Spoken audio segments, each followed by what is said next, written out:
दूर नहीं कि एक समय वो आ जाए जब वही लोग जिन्होंने आज इस्लाम का निमंत्रण स्वीकार करने से इनकार कर दिया है, पछता पछता कर कहेंगे कि क्या अच्छा होता कि हम आज्ञाकारी हो गए होते। छोड़ो इन्हें, खाएं पिएं मजे करें और भुलावे में डाले रखे इनको झूठी उम्मीद। जल्द ही इन्हें मालूम हो जाएगा हमने इससे पहले जिस बस्ती को भी तबाह किया है उसके लिए कर्म की एक विशेष मोहलत लिखी जा चुकी थी। कोई कौम न अपने निश्चित समय से पहले तबाह हो सकती है न उसके बाद छूट सकती है। ये लोग कहते हैं, ए वो व्यक्ति जिस पर ये जिक्र उतरा है, तू निश्चय ही दीवाना है। अगर तू सच्चा है तो हमारे सामने फरिश्तों को ले क्यों नहीं आता? हम फरिश्तों को यूं ही नहीं उतार दिया करते। वे जब उतरते हैं तो हक के साथ उतरते हैं, फिर लोगों को मोहलत नहीं दी जाती। रहा ये जिक्र तो इसको हमने उतारा है और हम खुद इसके रक्षक हैं। ए नबी, हम तुमसे पहले बहुत सी गुजरी कौमों में रसूल भेज चुके हैं। कभी ऐसा नहीं हुआ कि उनके पास कोई रसूल आया हो और उन्होंने उसकी हंसी ना उड़ाई हो। अपराधियों के दिलों में तो हम इस जिक्र को इसी तरह सलाख की भांति गुजारते हैं। वे इस पर ईमान नहीं लाया करते। प्राचीन काल से इस आचार के लोगों की यही रीति चली आ रही है। अगर हम उन पर आसमान का कोई दरवाजा खोल देते और वे दिन दहाड़े उसमें चढ़ने भी लगते, तब भी वे यही कहते कि हमारी आंखों को धोखा हो रहा है, बल्कि हम पर जादू कर दिया गया है। ये हमारी कार्यकुशलता है कि आसमान में हमने बहुत से मजबूत किले बनाए, उनको देखने वालों के लिए तारों से सुसज्जित किया और हर फिटकारे हुए शैतान से उनको सुरक्षित कर दिया। कोई शैतान उनमें राह नहीं पा सकता। ये और बात है कि कुछ सुन गुन ले ले, और जब वह सुन गुन लेने की कोशिश करता है तो एक प्रदीप्त अग्निशिखा उसका पीछा करती है। हमने जमीन को फैलाया, उसमें पहाड़ जमाए, उसमें हर तरह की वनस्पति ठीक ठीक नपी तुली मात्रा के साथ उगाई और उसमें आजीविका के साधन जुटाए, तुम्हारे लिए भी और उन बहुत से सृष्टि के प्राणियों के लिए भी जिनके आहार दाता तुम नहीं हो। कोई चीज ऐसी नहीं जिसके खजाने हमारे पास ना हों, और जिस चीज को भी हम उतारते हैं एक निश्चित मात्रा में उतारते हैं। फलदायक हवाओं को हम ही भेजते हैं, फिर आसमान से पानी बरसाते हैं और उस पानी से तुम्हें सिंचित करते हैं। इस दौलत के खजाने के अधिकारी तुम नहीं हो। जिंदगी और मौत हम देते हैं और हम ही सबके उत्तराधिकारी होने वाले हैं। पहले जो लोग तुम में से हो गुजरे हैं उनको भी हमने देख रखा है, और बाद के आने वाले भी हमारी निगाह में हैं। यकीनन तुम्हारा रब इन सबको इकट्ठा करेगा। वो तत्वदर्शी भी है और सर्वज्ञ भी। हमने इंसान को सड़ी हुई मिट्टी के सूखे गारे से बनाया, और उससे पहले जिन्नों को हम आग की लपट से पैदा कर चुके थे। फिर याद करो उस अवसर को जब तुम्हारे रब ने फरिश्तों से कहा कि मैं सड़ी हुई मिट्टी के सूखे गारे से एक इंसान पैदा कर रहा हूं। जब मैं उसे पूरा बना चुकूं और उसमें अपनी रूह यानी आत्मा से कुछ फूंक दूं, तो तुम सब उसके आगे सजदे में गिर जाना। अतएव सब फरिश्तों ने सजदा किया सिवाय इब्लीस के कि उसने सजदा करने वालों का साथ देने से इनकार कर दिया। रब ने पूछा, ए इब्लीस, तुझे क्या हुआ कि तूने सजदा करने वालों का साथ न दिया? उसने कहा, मेरा ये काम नहीं है कि मैं उस इंसान को सजदा करूं जिसे तूने सड़ी हुई मिट्टी के सूखे गारे से पैदा किया है। रब ने कहा, अच्छा तो निकल जा यहां से, क्योंकि तू फिटकारा हुआ यानी मरदूद है, और अब बदले के दिन तक तुझ पर फिटकार है। उसने कहा, मेरे रब, ये बात है तो फिर मुझे उस दिन तक के लिए मोहलत दे जबकि सारे इंसान दोबारा उठाए जाएंगे। कहा, अच्छा तुझे मोहलत है उस दिन तक जिसका समय हमें मालूम है। वो बोला, मेरे रब, जैसा तूने मुझे बहकाया उसी तरह अब मैं जमीन में उनके लिए मनमोहकता पैदा करके उन सबको बहका दूंगा, सिवाय तेरे उन बंदों के जिन्हें तूने उनमें से खालिस कर लिया हो। कहा, ये मार्ग है जो सीधा मुझ तक पहुंचता है। बेशक जो मेरे वास्तविक बंदे हैं उन पर तेरा बस न चलेगा। तेरा बस तो सिर्फ उन बहके हुए लोगों ही पर चलेगा जो तेरा अनुसरण करें, और उन सब के लिए जहन्नम की धमकी है। ये जहन्नम जिससे इब्लीस के अनुयायियों को डराया गया है, उसके 7 दरवाजे हैं। हर दरवाजे के लिए उनमें से एक हिस्सा निश्चित कर दिया गया है। इसके विपरीत डर रखने वाले लोग बागों और झरनों में होंगे और उनसे कहा जाएगा कि दाखिल हो जाओ इनमें सलामती के साथ, निर्भयता पूर्वक। उनके दिलों में जो थोड़ी बहुत खोट कपट होगी उसे हम निकाल देंगे। वे आपस में भाई भाई बनकर आमने सामने तख्तों पर बैठेंगे। उन्हें न वहां किसी कष्ट से पाला पड़ेगा और न वे वहां से निकाले जाएंगे।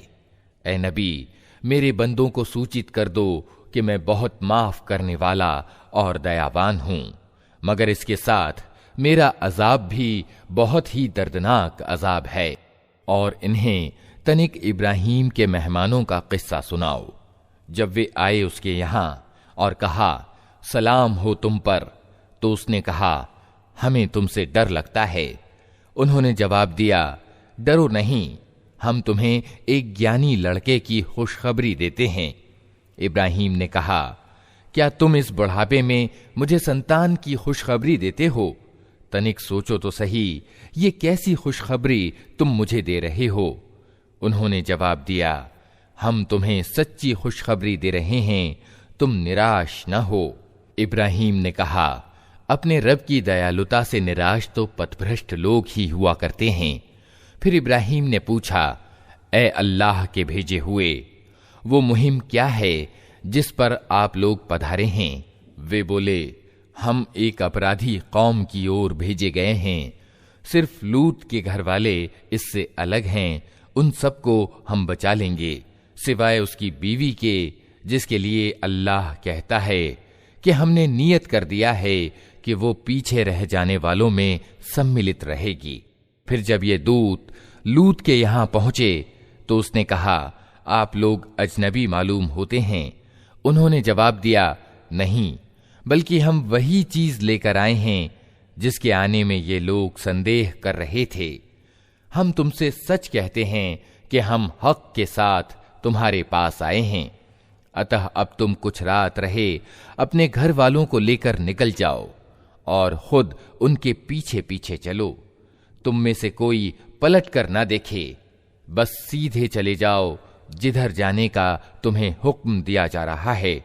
और उसे हमने अपना ये फैसला पहुंचा दिया कि प्रातः काल होते होते उन लोगों की जड़ काट दी जाएगी। इतने में नगर के लोग खुशी के मारे विकल होकर लूत के घर चढ़े आए। लूत ने कहा, भाइयों, ये मेरे मेहमान हैं, मेरी फजीहत ना करो, अल्लाह से डरो, मुझे अपमानित ना करो। वे बोले, क्या हम बार बार तुम्हें मना नहीं कर चुके हैं कि दुनिया भर के ठेकेदार न बनो? लूत ने विवश होकर कहा, अगर तुम्हें कुछ करना ही है तो ये मेरी बेटियां मौजूद हैं।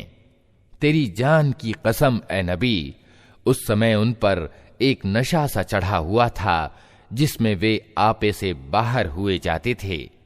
आखिरकार पौ फटते ही उनको एक प्रचंड धमाके ने आ लिया और हमने उस बस्ती को तलपट करके रख दिया और उन पर पकी हुई मिट्टी के पत्थरों की वर्षा कर दी। इस घटना में बड़ी निशानियां हैं उन लोगों के लिए जो बुद्धिमान हैं, और वो भूभाग जहां ये घटना घटित हुई थी सार्वजनिक मार्ग पर स्थित है। इसमें शिक्षा सामग्री है उन लोगों के लिए जो ईमान वाले हैं। और आईका वाले जालिम थे तो देख लो कि हमने भी उनसे बदला लिया, और इन दोनों कौमों के उजड़े हुए क्षेत्र खुले रास्ते पर स्थित हैं। हिज्र के लोग भी रसूलों को झुठला चुके हैं। हमने अपनी आयतें उनके पास भेजी, अपनी निशानियां उनको दिखाईं, मगर वे सब की उपेक्षा ही करते रहे। वे पहाड़ को काट छांट कर मकान बनाते थे और अपनी जगह बिल्कुल निर्भय और निश्चिंत थे। आखिरकार एक जबरदस्त धमाके ने उनको सुबह होते आ लिया और उनकी कमाई उनके कुछ काम न आई। हमने जमीन और आसमानों को और उनमें मौजूद सब चीजों को सत्य के सिवा किसी अन्य आधार पर पैदा नहीं किया है और फैसले की घड़ी यकीनन आने वाली है। अतः ए नबी, तुम इन लोगों की अशिष्टताओं पर शिष्टतानुकूल क्षमा से काम लो। यकीनन तुम्हारा रब सबका स्रष्टा है और सब कुछ जानता है। हमने तुमको 7 ऐसी आयतें दे रखी हैं जो बार बार दोहराई जाने के योग्य हैं और तुम्हें महान कुरान प्रदान किया है। तुम उस सांसारिक सामग्री की ओर आंख उठाकर न देखो जो हमने इनमें से विभिन्न तरह के लोगों को दे रखी हैं, और न इनकी हालत पर अपना दिल कुढ़ाओ। इन्हें छोड़कर ईमान लाने वालों की ओर झुको और न मानने वालों से कह दो कि मैं तो साफ साफ चेतावनी देने वाला हूं। ये उसी तरह की चेतावनी है जैसी हमने उन विच्छेद करने वालों की ओर भेजी थी जिन्होंने अपने कुरान को टुकड़े टुकड़े कर डाला है। तो कसम है तेरे रब की, हम जरूर उन सब से पूछेंगे कि तुम क्या करते रहे हो। अतः ए नबी, जिस चीज का तुम्हें आदेश दिया जा रहा है उसे हाँक पुकार कर कह दो और मुशरिकों यानी बहुदेववादियों की तनिक भी चिंता न करो। तुम्हारी ओर से हम उन हंसी उड़ाने वालों की खबर लेने के लिए काफी हैं जो अल्लाह के साथ किसी और को भी रब ठहराते हैं। जल्द ही उन्हें मालूम हो जाएगा। हमें मालूम है कि जो बातें ये लोग तुम पर बनाते हैं उनसे तुम्हारे दिल को बड़ी कुढ़न होती है। इसका इलाज ये है कि अपने रब की हम्द यानी स्तुति के साथ उसकी तस्बीह करो, उसकी सेवा में सजदा करो और उस अंतिम घड़ी तक अपने रब की बंदगी करते रहो जिसका आना यकीनी है। अल्लाह के नाम से जो बड़ा ही मेहरबान और रहम करने वाला है। आ गया अल्लाह का फैसला, अब उसके लिए जल्दी न मचाओ। पाक है वो और उच्चतर है उस शिर्क से जो ये लोग कर रहे हैं। वो इस रूह को अपने जिस बंदे पर चाहता है अपने आदेश से फरिश्तों के द्वारा उतार देता है, इस आदेश के साथ कि लोगों को सावधान कर दो, मेरे सिवा कोई तुम्हारा इलाह यानी पूज्य प्रभु नहीं है, अतः तुम मुझी से डरो। उसने आसमान और जमीन को सत्यानुकूल पैदा किया है। वो बहुत उच्च और श्रेष्ठ है उस शिर्क से जो ये लोग करते हैं। उसने इंसान को एक जरा सी बूंद से पैदा किया और देखते देखते स्पष्टतः वो एक झगड़ालू प्राणी बन गया। उसने जानवर पैदा किए जिनमें तुम्हारे लिए वस्त्र भी हैं और खुराक भी और तरह तरह के दूसरे फायदे भी। उनमें तुम्हारे लिए सौंदर्य है जबकि सुबह तुम उन्हें चरने के लिए भेजते हो और जबकि शाम उन्हें वापस लाते हो। वे तुम्हारे लिए बोझ ढोकर ऐसे ऐसे स्थानों तक ले जाते हैं जहां तुम जान तोड़ परिश्रम के बिना नहीं पहुंच सकते। वास्तव में तुम्हारा रब बड़ा ही करुणामय और दयावान है।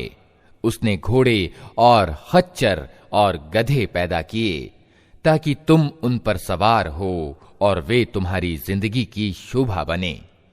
वो और बहुत सी चीजें तुम्हारे फायदे के लिए पैदा करता है जिनका तुम्हें ज्ञान तक नहीं है, और अल्लाह ही के जिम्मे है सीधा रास्ता बताना, जबकि रास्ते टेढ़े भी पाए जाते हैं। अगर वो चाहता तो तुम सबको मार्ग दिखा देता। वही है जिसने आसमान से तुम्हारे लिए पानी बरसाया जिससे तुम्हें खुद पीने को मिलता है और तुम्हारे जानवरों के लिए भी चारा पैदा होता है। वो उस पानी के द्वारा खेतियां उगाता है और जैतून और खजूर और अंगूर और तरह तरह के दूसरे फल पैदा करता है। इसमें एक बड़ी निशानी है उन लोगों के लिए जो सोच विचार करते हैं। उसने तुम्हारी भलाई के लिए रात और दिन को और सूरज और चांद को वशीभूत कर रखा है, और सब तारे भी उसी के आदेश से वशीभूत हैं। इसमें बहुत सी निशानियां हैं उन लोगों के लिए जो बुद्धि से काम लेते हैं। और ये जो बहुत सी रंग बिरंग की चीजें उसने तुम्हारे लिए जमीन में पैदा कर रखी हैं, इनमें भी जरूर निशानी है उन लोगों के लिए जो शिक्षा लेने वाले हैं।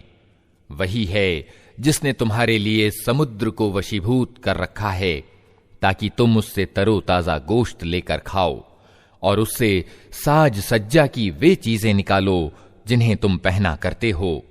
तुम देखते हो कि नौका समुद्र का सीना चीरती हुई चलती है। ये सब कुछ इसलिए है कि तुम अपने रब का अनुग्रह यानी फजल तलाश करो और उसके कृतज्ञ बनो। उसने जमीन में पहाड़ों की मेखें गाड़ दी ताकि जमीन तुमको लेकर ढुलक न जाए। उसने नदियां प्रवाहित की और प्राकृतिक मार्ग बनाए ताकि तुम मार्ग पाओ। उसने जमीन में मार्ग बताने वाले चिन्ह रख दिए और तारों से भी लोग मार्ग पाते हैं। फिर क्या वो जो पैदा करता है और वे जो कुछ भी पैदा नहीं करते दोनों समान हैं? क्या तुम होश में नहीं आते? अगर तुम अल्लाह की नेमतों को गिनना चाहो तो गिन नहीं सकते। वास्तविकता ये है कि वो बड़ा ही क्षमाशील और दयावान है। हालांकि वो तुम्हारे खुले को भी जानता है और छिपे को भी। और वे दूसरी हस्तियां जिन्हें अल्लाह को छोड़कर लोग पुकारते हैं, वे किसी चीज की भी सृष्टा नहीं हैं, बल्कि खुद पैदा की हुई हैं। निर्जीव हैं न कि जीवित, और उनको कुछ मालूम नहीं है कि उन्हें कब दोबारा जीवित करके उठाया जाएगा। तुम्हारा इलाह यानी पूज्य प्रभु बस एक ही इलाह है, मगर जो लोग आखिरत को नहीं मानते उनके दिलों में इनकार बस कर रह गया है और वे घमंड में पड़ गए हैं। अल्लाह यकीनन इनकी सब करतूत जानता है, छिपी हुई भी और खुली हुई भी। वो उन लोगों को हरगिज पसंद नहीं करता जो मन के अहंकार में पड़े हुए हों। और जब कोई उनसे पूछता है कि तुम्हारे रब ने ये क्या चीज उतारी है, तो कहते हैं अजी वो तो अगले समयों की पुरातन कहानियां हैं। ये बातें वे इसलिए करते हैं कि क़यामत के दिन अपने बोझ भी पूरे उठाएं और साथ साथ कुछ उन लोगों के बोझ भी समेटें जिन्हें ये अज्ञान के कारण पथभ्रष्ट कर रहे हैं। देखो कैसी कठिन जिम्मेदारी है जो ये अपने सिर ले रहे हैं। इनसे पहले भी बहुत से लोग सत्य को नीचा दिखाने के लिए ऐसी ही मक्कारियां कर चुके हैं। तो देख लो कि अल्लाह ने उनकी मक्कारी की इमारत जड़ से उखाड़ फेंकी और उसकी छत ऊपर से उनके सिर पर आ रही, और ऐसी दिशा से उन पर अजाब आया जिधर से उसके आने का उनको गुमान तक न था। फिर क़यामत के दिन अल्लाह उन्हें अपमानित करेगा और उनसे कहेगा, बताओ अब कहाँ हैं मेरे वे साझीदार जिनके लिए तुम सत्यवादियों से झगड़े किया करते थे। जिन लोगों को दुनिया में ज्ञान मिला था वे कहेंगे, आज अपमान और दुर्भाग्य है इनकार करने वालों के लिए। हाँ, उन्हीं इनकार करने वालों के लिए जो अपने आप पर जुल्म करते हुए जब फरिश्तों के हाथों पकड़े जाते हैं तो उद्दंडता त्याग कर तुरंत डगें डाल देते हैं और कहते हैं, हम तो कोई बुरा काम नहीं कर रहे थे। फरिश्ते जवाब देते हैं, कर कैसे नहीं रहे थे, अल्लाह तुम्हारी करतूतों से खूब परिचित है। अब जाओ जहन्नम के दरवाजों में घुस जाओ, वहीं तुमको हमेशा रहना है। वास्तव में बड़ा ही बुरा ठिकाना है अहंकारियों के लिए। दूसरी ओर जब अल्लाह का डर रखने वाले लोगों से पूछा जाता है कि ये क्या चीज है जो तुम्हारे रब की ओर से अवतरित हुई है, तो वे जवाब देते हैं कि बेहतरीन चीज उतरी है। इस तरह के उत्तमकार लोगों के लिए इस दुनिया में भी भलाई है और आखिरत का घर तो जरूर ही उनके हक में ज्यादा अच्छा है। बड़ा अच्छा घर है डर रखने वाले लोगों का, हमेशा रहने की जन्नतें जिनमें वे प्रवेश करेंगे, नीचे नहरें बह रही होंगी और सब कुछ वहां बिल्कुल उनकी इच्छा के अनुकूल होगा। ये बदला देता है अल्लाह डर रखने वालों को, उन डर रखने वालों को जिनके प्राण पवित्रता की हालत में जब फरिश्ते निकालते हैं तो कहते हैं सलाम हो तुम पर, जाओ जन्नत में अपने कर्मों के बदले। ऐ नबी, अब जो ये लोग इंतजार कर रहे हैं तो इसके सिवा अब और क्या बाकी रह गया है कि फरिश्ते ही आ पहुंचें या तेरे रब का फैसला लागू हो जाए। इसी तरह की ढिठाई इनसे पहले बहुत से लोग कर चुके हैं। फिर जो कुछ उनके साथ हुआ वो उन पर अल्लाह का जुल्म न था, बल्कि उनका अपना जुल्म था जो उन्होंने खुद अपने ऊपर किया। उनकी करतूतों की खराबियां आखिरकार उनके सिर आ लगीं और वही चीज उन पर छाकर रही जिसकी वे हंसी उड़ाया करते थे। ये मुशरिक यानी बहुदेववादी कहते हैं, अगर अल्लाह चाहता तो न हम और न हमारे बाप दादा उसके सिवा किसी और की बंदगी करते और न उसके आदेश के बिना किसी चीज को हराम यानी अवैध ठहराते। ऐसे ही बहाने इनसे पहले के लोग भी बनाते रहे हैं। तो क्या रसूलों पर साफ साफ बात पहुंचा देने के सिवा और भी कोई जिम्मेदारी है? हमने हर उम्मत में एक रसूल भेज दिया और उसके द्वारा सबको सूचित कर दिया कि अल्लाह की बंदगी करो और बढ़े हुए अवज्ञाकारी यानी तागूत की बंदगी से बचो। इसके बाद उनमें से किसी को अल्लाह ने मार्ग दिखाया और किसी पर गुमराही छा गई। फिर तनिक जमीन में चल फिर कर देख लो कि झुठलाने वालों का क्या अंजाम हो चुका है। ऐ नबी, तुम चाहे उनके मार्ग पर आने के लिए कितने ही लालायित हो, मगर अल्लाह जिसको भटका देता है फिर उसे मार्ग नहीं दिखाया करता और इस तरह के लोगों की मदद कोई नहीं कर सकता। ये लोग अल्लाह के नाम से कड़ी कड़ी कस्में खाकर कहते हैं कि अल्लाह किसी मरने वाले को फिर से जिंदा करके न उठाएगा क्यों नहीं। ये तो एक वादा है जिसे पूरा करना उसने अपने ऊपर अनिवार्य कर लिया है, मगर ज्यादातर लोग जानते नहीं हैं और ऐसा होना इसलिए जरूरी है कि अल्लाह इनके सामने उस तथ्य को खोल दे जिसके बारे में ये मतभेद कर रहे हैं और सत्य का इनकार करने वालों को मालूम हो जाए कि वे झूठे थे। रही उसकी संभावना तो हमें किसी चीज को अस्तित्व प्रदान करने के लिए इससे ज्यादा कुछ करना नहीं होता कि उसे आदेश दें हो जा और बस वो हो जाती है। जो लोग जुल्म सहने के बाद अल्लाह के लिए अपना घर बार छोड़कर हिजरत कर गए हैं उनको हम इस दुनिया ही में अच्छा ठिकाना देंगे और आखिरत का प्रतिदान तो बहुत बड़ा है। क्या ही अच्छा होता कि जान लेते वे पीड़ित जिन्होंने सब्र से काम लिया है और जो अपने रब के भरोसे पर काम कर रहे हैं कि कैसा अच्छा परिणाम उनके इंतजार में है।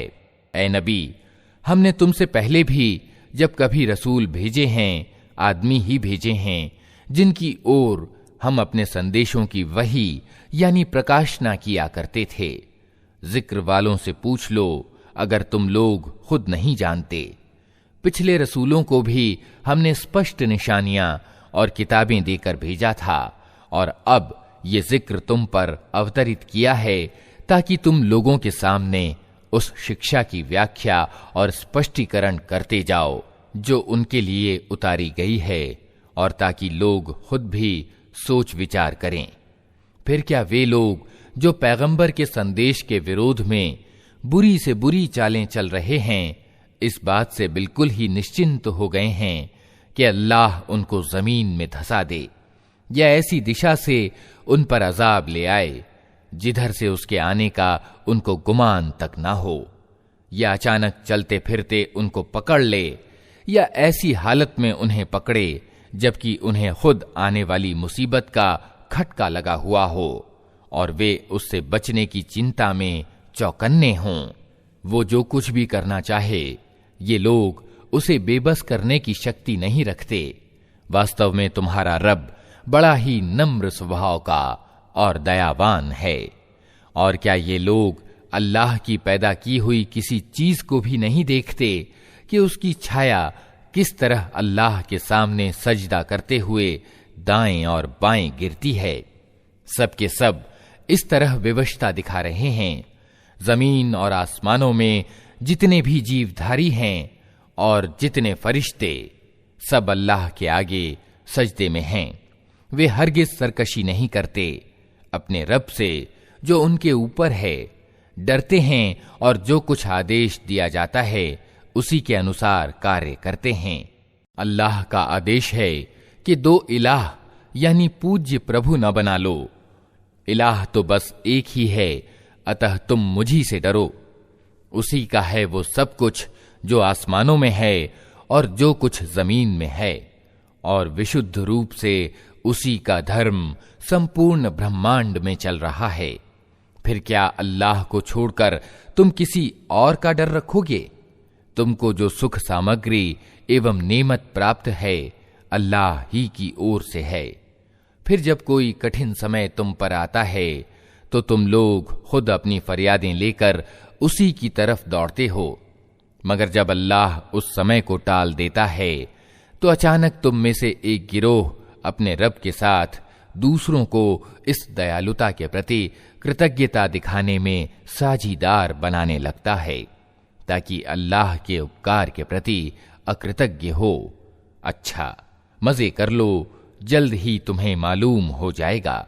ये लोग जिनकी वास्तविकता से परिचित नहीं हैं, उनके हिस्से हमारी दी हुई रोजी में से निश्चित करते हैं।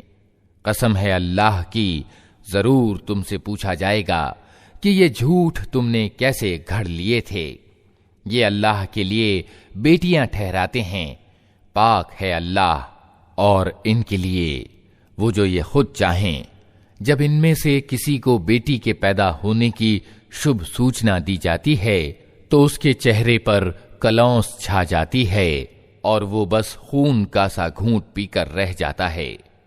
लोगों से छिपता फिरता है कि इस बुरी खबर के बाद क्या किसी को मुंह दिखाए। सोचता है कि अपमान पूर्वक बेटी को लिए रहे या मिट्टी में दबा दे। देखो कैसे बुरे हुक्म हैं जो ये अल्लाह के बारे में लगाते हैं।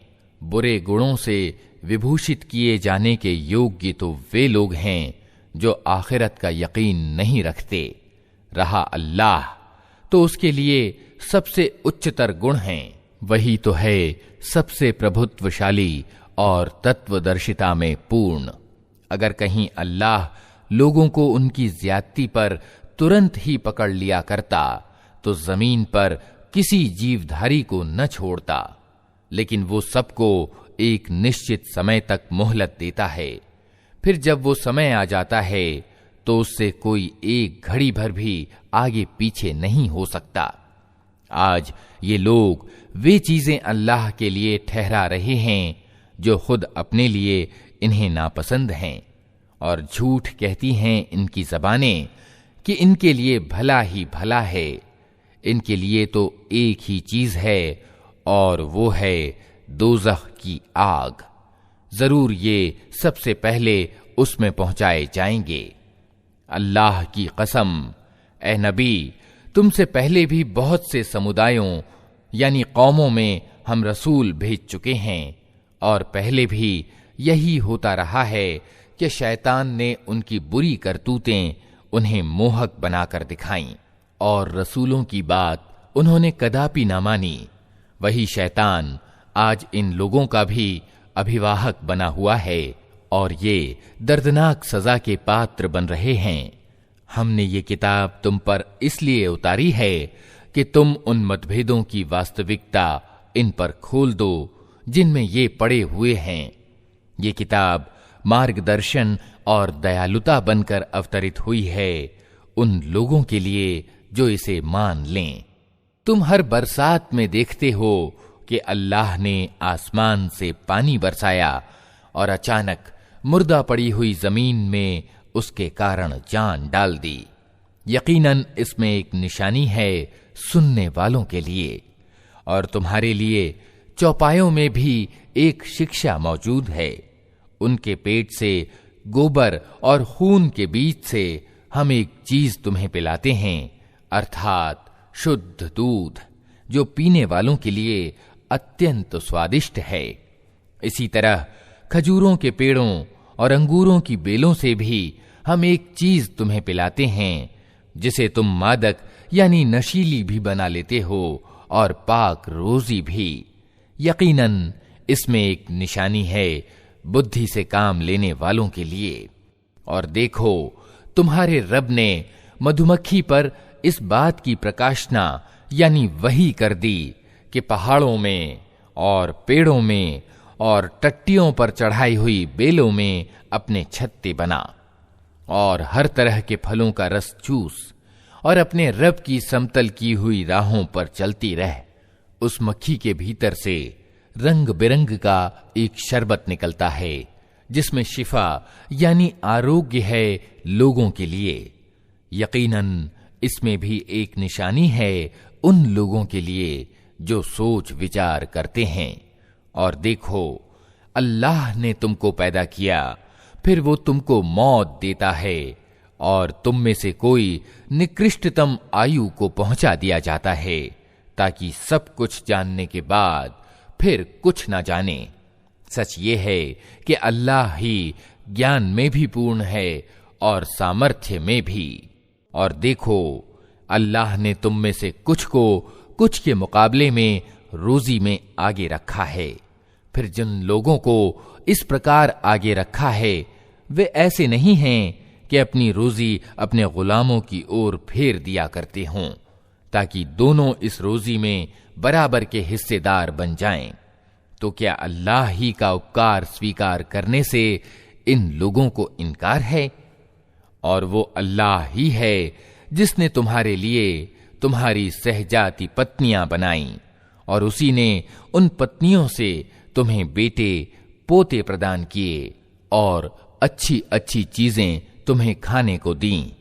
फिर क्या ये लोग ये सब कुछ देखते और जानते हुए भी असत्य को मानते हैं और अल्लाह के उपकार को स्वीकार करने से इनकार करते हैं, और अल्लाह को छोड़कर उनको पूजते हैं जिनके हाथ में न आसमानों से उन्हें कुछ भी रोजी देनी है और न जमीन से, और न ये काम वे कर ही सकते हैं। अतः अल्लाह के लिए मिसालें न घड़ो, अल्लाह जानता है, तुम नहीं जानते। अल्लाह एक मिसाल देता है, एक तो है गुलाम जिस पर दूसरे का अधिकार है और खुद उसे कोई अधिकार प्राप्त नहीं। दूसरा व्यक्ति ऐसा है जिसे हमने अपनी ओर से अच्छी रोजी दी है और वो उसमें से खुले और छिपे खूब खर्च करता है। बताओ, क्या ये दोनों बराबर हैं? प्रशंसा है अल्लाह के लिए, मगर ज्यादातर लोग इस सीधी बात को नहीं जानते। अल्लाह एक और मिसाल देता है, दो आदमी हैं, एक गूंगा बहरा है, कोई काम नहीं कर सकता, अपने मालिक पर बोझ बना हुआ है, जिधर भी वो उसे भेजे कोई भला काम उससे बन ना आए। दूसरा व्यक्ति ऐसा है कि न्याय का आदेश देता है और खुद सीधे मार्ग पर है। बताओ, क्या ये दोनों समान हैं?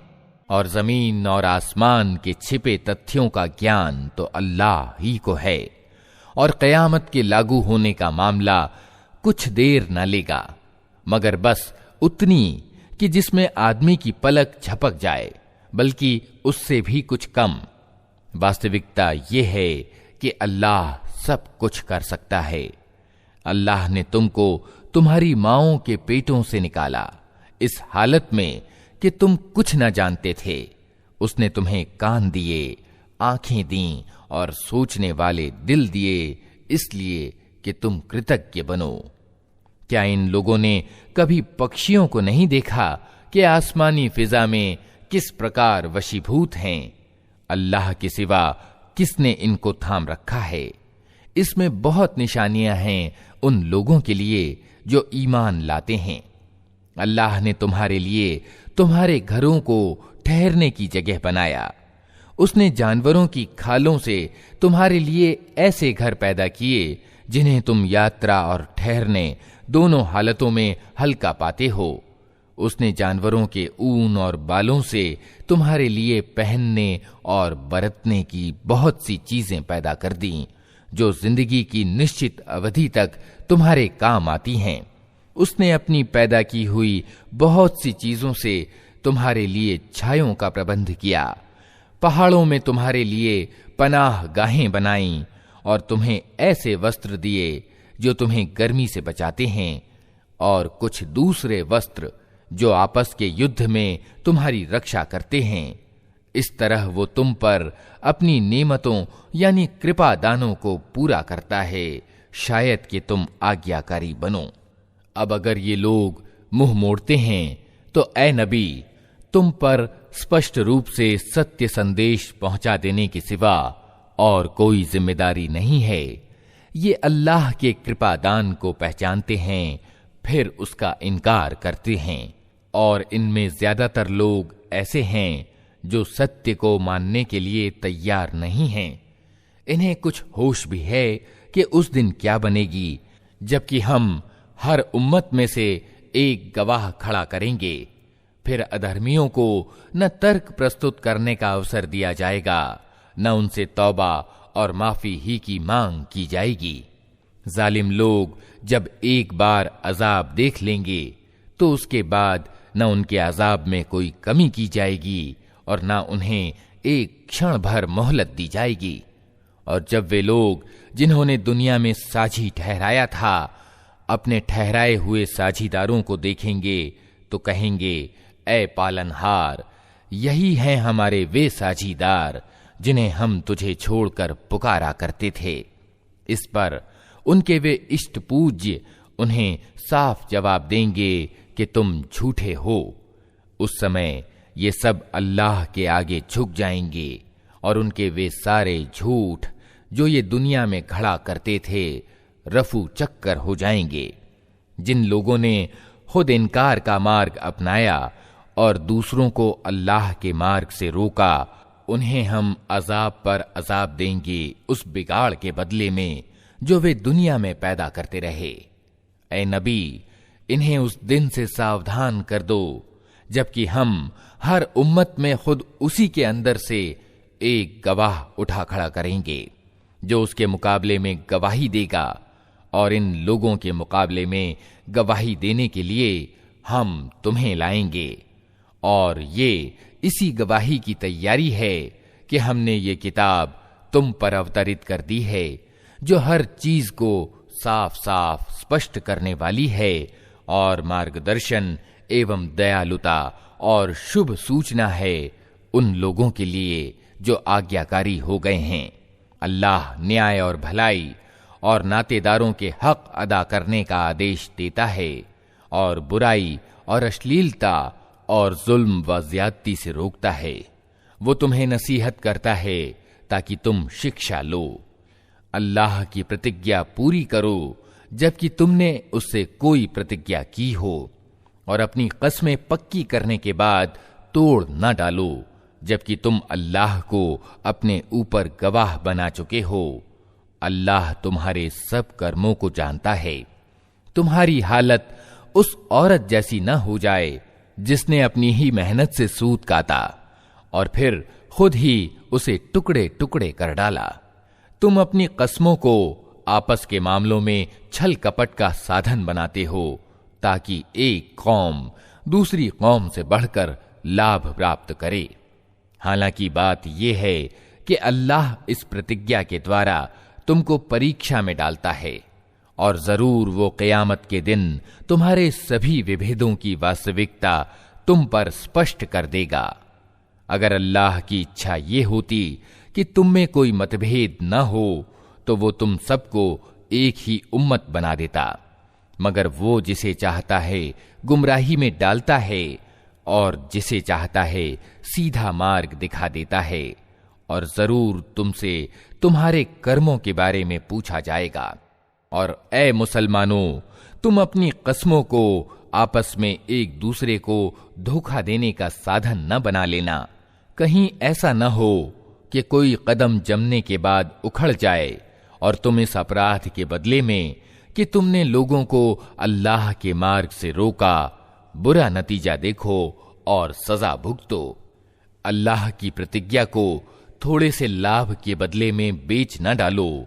जो कुछ अल्लाह के पास है वो तुम्हारे लिए ज्यादा अच्छा है अगर तुम जानो। जो कुछ तुम्हारे पास है वो खर्च हो जाने वाला है और जो कुछ अल्लाह के पास है वही बाकी रहने वाला है। और हम जरूर सब्र से काम लेने वालों को उनके बदले उनके उत्तम कर्मों के अनुसार देंगे। जो व्यक्ति भी अच्छा कर्म करेगा, चाहे वो मर्द हो या औरत, शर्त यह है कि हो वो मोमिन यानी ईमान वाला, उसे हम दुनिया में पवित्र जीवन यापन कराएंगे और परलोक में ऐसे लोगों को उनके बदले उनके उत्तम कर्मों के अनुसार प्रदान करेंगे। फिर जब तुम कुरान पढ़ने लगो तो फिटकारे हुए शैतान से अल्लाह की पनाह मांग लिया करो। उसे उन लोगों पर जोर और अधिकार प्राप्त नहीं होता जो ईमान लाते और अपने रब पर भरोसा करते हैं। उसका जोर तो उन्हीं लोगों पर चलता है जो उसको अपना अभिभावक बनाते और उसके बहकाने से शिर्क करते हैं। जब हम एक आयत की जगह दूसरी आयत उतारते हैं और अल्लाह अच्छा जानता है कि वो क्या उतारे, तो ये लोग कहते हैं कि तुम ये कुरान खुद गढ़ते हो। वास्तव में बात यह है कि इनमें से ज्यादातर लोग हकीकत से अपरिचित हैं। उनसे कहो कि उसे तो पवित्र आत्मा ने ठीक ठीक मेरे रब की ओर से क्रमशः उतारा है, ताकि ईमान लाने वालों के ईमान को सुदृढ़ता प्रदान करे और आज्ञाकारी लोगों को जिंदगी के मामलों में सीधी राह बताए और उन्हें सफलता और सौभाग्य की खुशखबरी दे। हमें मालूम है ये लोग तुम्हारे संबंध में कहते हैं कि इस व्यक्ति को एक आदमी सिखाता पढ़ाता है, हालांकि इनका इशारा जिस आदमी की ओर है उसकी भाषा अजमी यानी विदेशी है और ये स्पष्ट अरबी भाषा है। वास्तविकता ये है कि जो लोग अल्लाह की आयतों को नहीं मानते, अल्लाह कभी उनको सही बात तक पहुंचने का सुअवसर नहीं देता और ऐसे लोगों के लिए दर्दनाक अजाब है। झूठी बातें नबी नहीं गढ़ता, बल्कि झूठ वे लोग गढ़ रहे हैं जो अल्लाह की आयतों को नहीं मानते, वही वास्तव में झूठे हैं। जो व्यक्ति ईमान लाने के बाद इनकार करे, वो अगर मजबूर किया गया हो और दिल उसका ईमान पर संतुष्ट हो तब तो ठीक है, मगर जिसने दिल की रजामंदी से कुफ्र यानी अधर्म को स्वीकार कर लिया है, उस पर अल्लाह का गजब है और ऐसे सब लोगों के लिए बड़ा अजाब है। ये इसलिए कि उन्होंने आखिरत के मुकाबले में दुनिया की जिंदगी को पसंद कर लिया और अल्लाह का नियम है कि वो उन लोगों को मुक्ति का मार्ग नहीं दिखाता जो उसकी नेमत का इनकार करें। ये वे लोग हैं जिनके दिलों और कानों और आंखों पर अल्लाह ने ठप्पा लगा दिया है, ये गफलत में डूब चुके हैं। जरूर है कि आखिरत यानी परलोक में यही घाटे में रहें। इसके विपरीत जिन लोगों का हाल ये है कि जब ईमान लाने के कारण वे सताए गए तो उन्होंने घर बार छोड़ दिए, हिजरत की, अल्लाह के मार्ग में कठिनाइयां झेली और सब्र से काम लिया, उनके लिए यकीनन तेरा रब बड़ा ही माफ करने वाला और दयावान है। इन सब का फैसला उस दिन होगा जबकि हर व्यक्ति अपने ही बचाव की चिंता में लगा हुआ होगा और हर एक को उसके किए का बदला पूरा पूरा दिया जाएगा और किसी पर कण भर जुल्म न होने पाएगा। अल्लाह एक बस्ती की मिसाल देता है। वो निश्चिंतता और इत्मीनान की जिंदगी बिता रही थी और हर ओर से उसको बहुतायत के साथ रोजी पहुंच रही थी कि उसने अल्लाह की नेमतों के संबंध में अकृतज्ञता दिखानी शुरू कर दी। तब अल्लाह ने उसके निवासियों को उनकी करतूतों का ये मजा चखाया कि भूख और डर, खौफ की मुसीबतें उन पर छा गईं। उनके पास उनकी अपनी कौम से एक रसूल आया, मगर उन्होंने उसको झुठला दिया। आखिरकार अजाब ने उनको आ लिया जबकि वे जालिम हो चुके थे। अतः ऐ लोगों, अल्लाह ने जो कुछ हलाल और पाक रोजी तुम्हें दी है उसे खाओ और अल्लाह के एहसान का शुक्र अदा करो, अगर तुम वास्तव में उसी की बंदगी यानी सेवा करने वाले हो। अल्लाह ने जो कुछ तुम्हारे लिए हराम यानी अवैध किया है वो है मुर्दार और खून और सूअर का गोश्त और वो जानवर जिस पर अल्लाह के सिवा किसी और का नाम लिया गया हो। हाँ, भूख से मजबूर और विकल होकर अगर कोई इन चीजों को खा ले बिना इसके कि वो ईश्वरीय नियम के उल्लंघन का इच्छुक हो या आवश्यकता की सीमा से आगे बढ़े, तो यकीनन अल्लाह माफ करने वाला और दयावान है। और ये जो तुम्हारी ज़बानें झूठे आदेश आरोपित किया करती हैं कि ये चीज हलाल है और वो हराम, तो इस तरह के आदेश आरोपित करके अल्लाह पर झूठ न बांधो। जो लोग अल्लाह पर झूठ आरोपित करते हैं वे हरगिज सफलता को प्राप्त नहीं हुआ करते। दुनिया का सुख थोड़े दिनों का है, आखिरकार उनके लिए दर्दनाक सजा है। वे चीजें हमने विशेष रूप से यहूदियों के लिए अवैध ठहराई थीं, जिनका उल्लेख इससे पहले हम तुमसे कर चुके हैं, और ये उन पर हमारा जुल्म न था बल्कि उनका अपना ही जुल्म था जो वे अपने ऊपर कर रहे थे। अलबत्ता जिन लोगों ने अज्ञान के कारण बुरा कर्म किया और फिर तौबा करके अपने कर्म को सुधार लिया, तो यकीनन तौबा और सुधार के बाद तेरा रब उनके लिए माफ करने वाला और दयावान है। वास्तविकता ये है कि इब्राहीम अपनी जात से एक पूरा समुदाय यानी उम्मत था, अल्लाह का आज्ञाकारी और एकाग्र। वो कभी मुशरिक यानी बहुदेववादी न था। अल्लाह के कृपादानों का आभार प्रकट करने वाला था। अल्लाह ने उसे चुन लिया और सीधा मार्ग दिखा दिया। दुनिया में उसको भलाई दी और आखिरत में वो यकीनन अच्छे लोगों में से होगा। फिर हमने तुम्हारी ओर ये प्रकाशना की कि एकाग्र होकर इब्राहीम के पथ पर चलो, और वो मुशरिकों यानी बहुदेववादियों में से न था। रहा सब्त, तो उसे हमने उन लोगों पर डाला था जिन्होंने उससे संबंधित आदेशों में विभेद किया, और यकीनन तेरा रब क़यामत के दिन उन सब बातों का फैसला कर देगा जिनमें वे विभेद करते रहे हैं। ऐ नबी, अपने रब के मार्ग की ओर बुलाओ तत्वदर्शिता और सदुपदेश के साथ, और उन लोगों से विवाद करो ऐसे ढंग से जो उत्तम हो। तुम्हारा रब ही ज्यादा बेहतर जानता है कि कौन उसके मार्ग से भटका हुआ है और कौन सीधे मार्ग पर है। और अगर तुम लोग बदला लो तो बस उतना ही ले लो जितनी तुम पर ज्यादती की गई हो, लेकिन अगर तुम सब्र से काम लो तो यकीनन ये सब्र करने वालों ही के लिए अच्छा है। ऐ नबी, सब्र से काम किए जाओ, और तुम्हारा ये सब्र अल्लाह ही की तौफीक से है। उन लोगों की हरकतों पर रंज व गम न करो और न उनकी चालबाजियों पर दिल तंग हो।